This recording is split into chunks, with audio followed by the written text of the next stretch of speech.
third part of why projects are green but customers red video. And I am sure that most of you who attended uh, have really tracked the two-part earlier. The first part was more of the introduction, the traditional approach of the project delivery versus new modern project delivery. The second part, we talked about more on invisible gaps on the delivery, right? And how do we overcome from that? What are some of the areas that we should focus on that? A little bit early warning also we discussed, right? And typically that's how and we talked about a case study there and all. So if we haven't really seen that those two videos, please ensure that before you come to this video, you review those two videos and so that you get the context right. Yeah.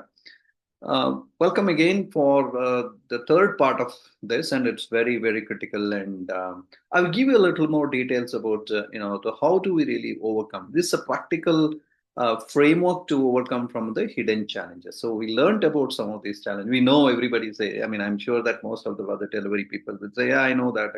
I know I dealt with that. I have delivered $1 million projects and all this stuff." So no, guess what? I've seen that across many project managers says that, but eventually the customer is not happy, and then your customer satisfaction score is absolutely pathetic, right? So let's move on, and so again, thanks for joining. Let's talk more in terms of the framework. Okay, and we talked about certainly what we need to do. So simple steps I would rather want you to understand this. Practical shift number one: add confidence check. Okay, ask confidence rating and quantify trust on a 1 to 5 scale. So most of the time when you are doing the customer satisfaction score, everybody is actually working on a CS every time on the project delivered, and our 6 months once we just it's more like a traditional approach. We just send it, and if the customer is happy, they will do that, and if somebody people they just ignore it. And I wanted to talk about that separately. So somehow you get that CSS, but what is exactly that? Most of the CSS traditionally built on uh, of course your technical ability, whether you delivered the project and all, but not necessarily emotional part. um, on sentiment part we're talking about, right? So you got to really understand confidence rating on the customer. Like how do you think that your customer is believe in that you are sustaining and making sure that you're delivering as per their expectations consistently. And predictability part we talked already, right? In earlier, I think part one or part two. Track sentiment trends, monitor changes over time. So you got to understand the sentiment. When you talk to the customer, forget about the project discussion alone. I would suggest, you got to talk outside of the project in terms of understanding the sentiment. We call it as a relationship build. We got to talk to the customer. Hey, what you're doing and what's your interest and things like that. Outside of the project, you need to know the customer well, so that the customer will open up and he or she will say, hey, Ganesh, this is my situation. I will be successful. Of course, practically, personal point is different. Professionally, they can also talk about. First and foremost thing exactly you've got to understand whether your customer is how do you make your customer successful and what is that is required, and that's very precise point I'm talking about. We always go with okay, this cost is good, budget is good, and I just want to deliver it. If you just keep doing it across, you will never be able to really understand the customer pulse or the sentiment, I would say. Okay, so discuss openly, and I told you this, encourage transparent feedback conversation. This is the point, and I'm reiterating again and again. If you start talking to your customer regularly, of course, on the project, it's a different thing. Officially, there are certain ways and means you got to talk. But personally, if you know your customer well, it is easy for you to figure it out, the sentimental aspects of it and then emotional aspect of it. And that's where exactly you got to crack. If you don't understand your sentiment of the customer, then definitely you will not be able to understand his or her expectations from the project delivery. how he or she will be successful if you really do the project delivery. Okay, I hope you understand this. Coming to the practical shift number two, revalidate the expectations. And this is primarily goal everybody has to do. We do project milestone in the beginning of the project. I'm going to deliver 10 set of milestone for a period of time, and I just validate that every time, right? That's what normally we do. There are 10 requirements. Each requirements we have just putting the dates, and we say, hey, this is done, this is done, this is done. But guess what? Are you really revalidating the expectation? Expectation was to really, for example, in the previous part we discussed about home car. Had that very revalidation done in the beginning, like it's designed for a common person, and if you really see whether it is cost is within the time, whatever the consideration of the common people, if somebody is revalidated it across, you wouldn't have really kind of published this to the community that saying that this is the car, it costs you $80,000. You wouldn't have done that, right, towards the end. So review priorities regularly. Business need evolve, and this is unlike in a maybe early part of the project IT. There, it's more like a waterfall method where you have ample time, and the competition was not so high and all those stuff. So that means when a project can be 6 months or 1 year duration there, and traditionally the priorities will be same. Today I wanted to create a website for my or an app for my client in order to help them generate the invoice properly. Just a guess, right? So just an example. It is what it is actually. You agreed that this particular dashboard could be traditional dashboard, whatever for their customers. So if this is the dashboard which covers most of your typical parts and things like that, this is the dashboard that appears, and I'm going to do that for 6 months, 1 year kind of thing. So typically don't change, right? It'll after delivery they will start using that dashboard. Maybe they were doing manual work and now it's more automated. But nowadays, what is happening is the technology is changing, and the competition is so high. Every other customer organization is coming with the different um, kind of features for the program or for their product. If you just keep waiting for 6 months and doing that, thinking that hey, this is the same thing that we got to deliver, it doesn't work. So review priorities. Is there any change in the priorities? So then you got to make sure that those priority. Of course, don't think that I'm saying that you keep changing your scope part of it across, because validating the scope is very important. At the same time, when you are regularly doing the priority changes, you got to really appreciate, this is my early baseline priorities, and today I'm having this particular set of new priority. I got to make sure that justify to the customer or say, these are the changes that is happening. I just it of course cost, schedule, scope is going to change. That you cannot really run away, right? So that will change. But what is important, customer is not really bothered about only your traditional model that we talked about in the part one, right? So now their business priorities is changing, and it is they are more into the business impact that is creating. If you just stick on to no, I'm just going to keep this only, I don't care about your priority changes and all, they may not agree to that. Or it's not going to, again, you lose customers, right? Clarify success definition, and typically this is what I've seen.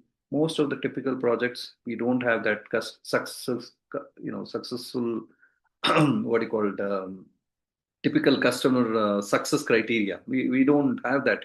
So if you define that customer success criteria, then definitely at least you can validate whether we are meeting that least those success criteria, right? So adjust proactively. Small changes prevent major escalation. Remember one thing: you got to really adjust to an extent. I mean, traditionally it changes like that.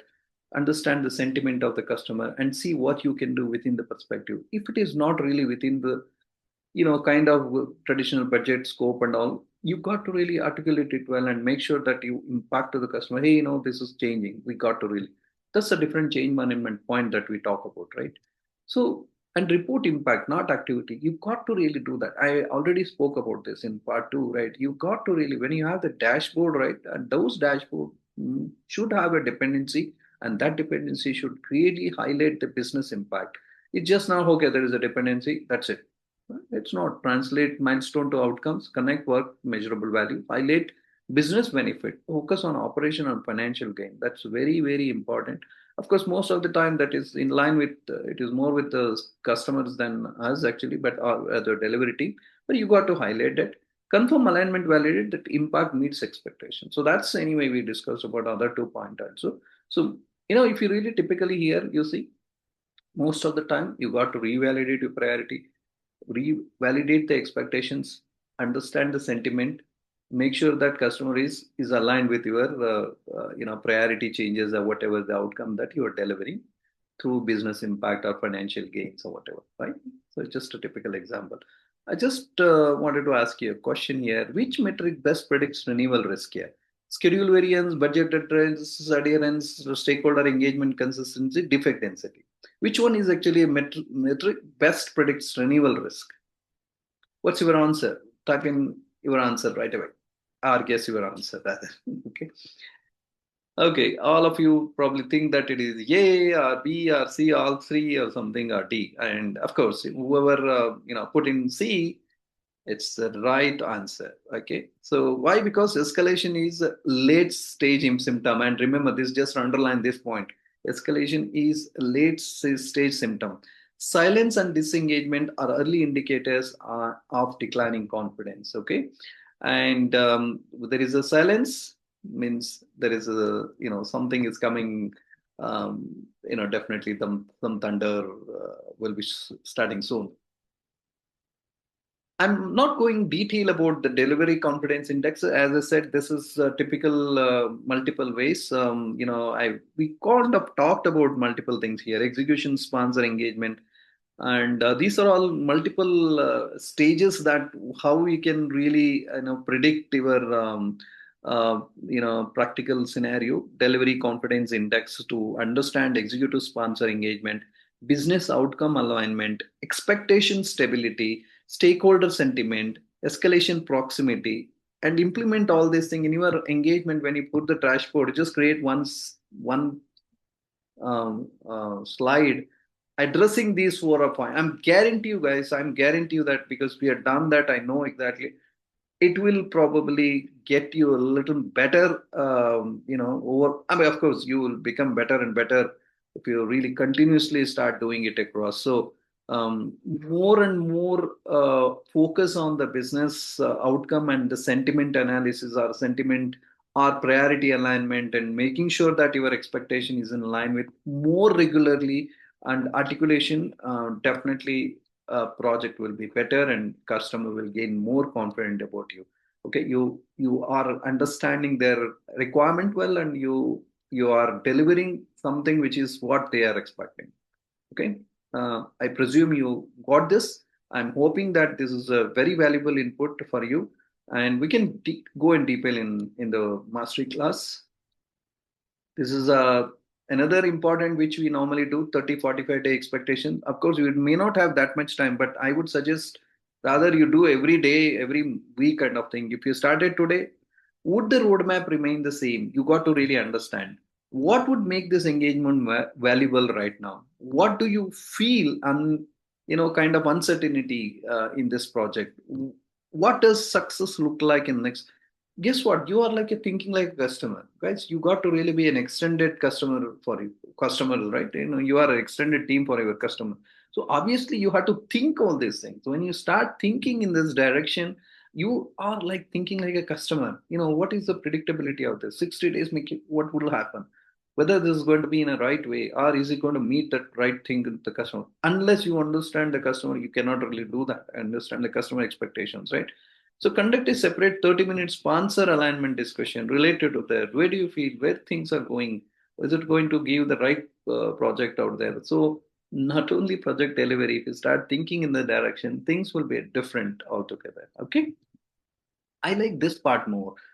Separate delivery health from relationship health. Of course, your delivery health is primarily your primary dashboard kind of thing, like what you agreed on the scope, delivery, milestone, all sort of risk things like that. Relationship health is very important. I don't think many of our project delivery we are going to measure that, and that's where we are talked about sentiment part of it, right? So measure sponsor engagement, alignment, innovation value, and confidence trend. All these things are hidden, guys. It is not explicitly mentioned, or it is not articulated well, or it is like our normal delivery dashboard kind of thing. It gives you a lot of things out there, the quantifiable data you get. This is more qualitative data. You don't know whether it is right or not, but how do you really extract that out, and how do you ensure that it is up to date, matters a lot, right? So green operational metrics can mask declining trust. Implementation create two structured review for you. One is traditional. Of course, we normally say that you are having governance call, operation and strategic review. Probably we will be talking about the strategic review and tactical, which is much more focused on this and the sentiment point of view. But it is again, sometimes it happens after 3 months, 6 months, once in a while, the kind of thing. But I would suggest across you need to have this more often, and so that all stakeholders involved, and you measure the sentiment of the customer. So in terms of all the priorities and things like that, so that everybody is aware of what's going on in the engagement. It will not be like surprise for them. Most of the time, it will be a surprise for the customer saying, "Hey, this is not happening. I'm sorry, you're lost the game there." Okay, let's get into another quiz. What is the biggest risk of green dashboard? Again, overconfidence, reduced report effort, audit non-compliance, hidden expectation. What is the biggest risk of green dashboard? A, B, C, D. Come on. Yeah, A, B, C. How many of you have written D? And that's the right answer. Okay. Hidden expectation drift. Why green dashboards focus on execution efficiency? They rarely reflect evolving business expectation. We discuss about this across. Agree? Excellent. Now, second question here. Which action most effectively prevents silent escalations? Increasing reporting frequency, adding more KPIs, conducting 30-45 expectation reset conversation, escalation internally early. Escalating internally early. Of course, some of them may say that escalating internally early will really prevent something, but that's a reactive kind of thing. So I would put it C, conducting 30-45 days expectation reset conversation, making sure that it's all aligned. Escalations are often caused by unspoken misalignment, as I said. Expectation revalidation prevents surprise reaction. More talk on and you got to understand the customer pulse more and more. I mean, repeating this across. You don't really understand the customer business.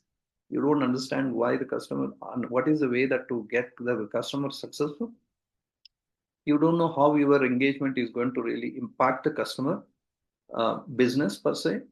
I don't think that you are doing the right thing. I'm very clear, and I'm going to bet on that across you not delivering the project rightly there. You're just traditionally doing something for the sake of doing it. Let us be very clear on that, right? Okay, so do you want to feel excel further on that? I have something coming up on March 28th, and every month there will be discussions happening, and I invite you. It is a 5-week mastery program on project, obviously delivery excellence, and I also have a customer experience expectations, a very detailed about how do we overcome from the, or how do we make sure that customer expectations are met, and how do you overcome from some of the tough conversations.